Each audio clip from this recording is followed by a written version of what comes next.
before we let you go, how about we take one question? What kinds of objections do you hear from organizations who want to deploy low code, but they're getting pushback? What kinds of objections do you run into?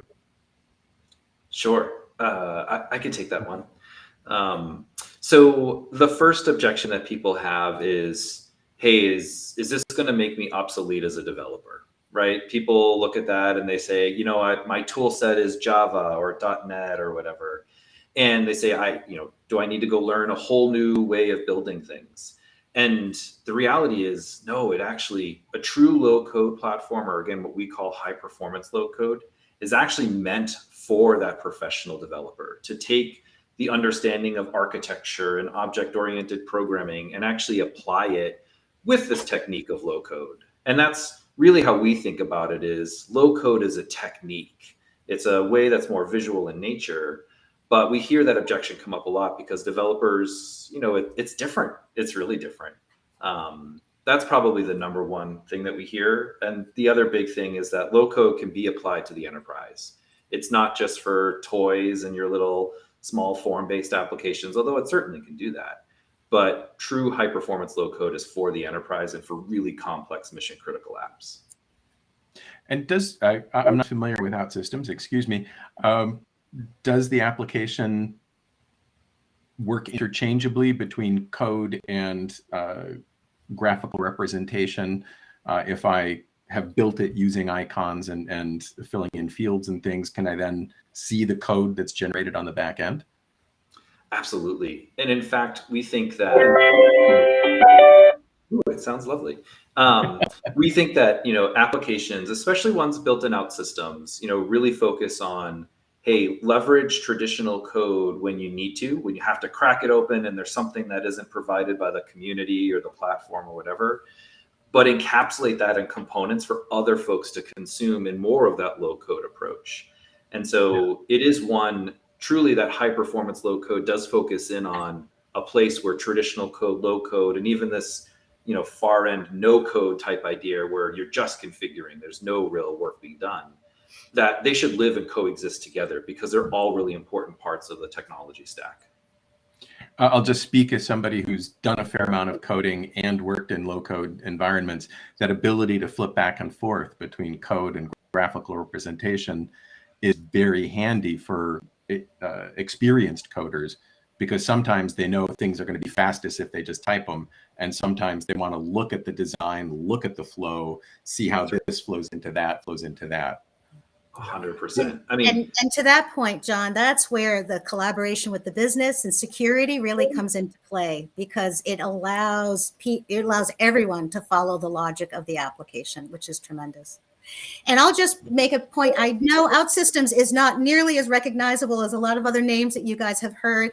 I'll just make a quick comment that we are about 2,000 people. We operate across 87 different countries. We have over 700,000 active members in our community with 400 partners.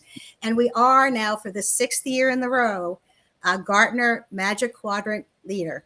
So you'll hear about it. If you haven't heard about us, you will. Thank you very much. I'll forgive you for using the G word there. It's okay. Yeah, no.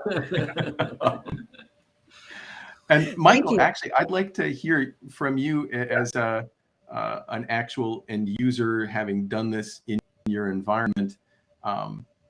You mentioned that example of the Community Reinvestment Act, that you'd gotten down to very short application sprints, essentially, in pursuing that.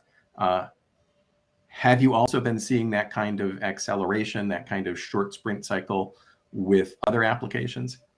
Yeah, definitely. And, the small amount of time we spend in upfront design goes a long way. So instead of, hey, spending days generating, we'll actually come to the table with a design in that pre-meeting kind of stage for our product owners and say, here's something similar. And then in that meeting, Zoom, share that screen, right? Let's drag and drop some of the fields, create the flow of the application. So not only just that same screen. And hey, from someone who has seen the early days of let's just call it front page, and kind of those development. This has come a long way. I love seeing my nice Apogee integration screen on one piece and being able to drag and drop and see those input and output parameters in real time across the entire portfolio of potential integrations, right? That if you haven't seen it, it's worth a look. I think that's fantastic, and I like the way that tools like this, I'm not going to say just OutSystems, but tools like this, I like the way they make that interface between components so visible and visceral for folks who are looking at it, because they can really start to think about what data am I taking in, what data am I passing out, and get to that API focused approach that is also critical in the new software economy. Amen.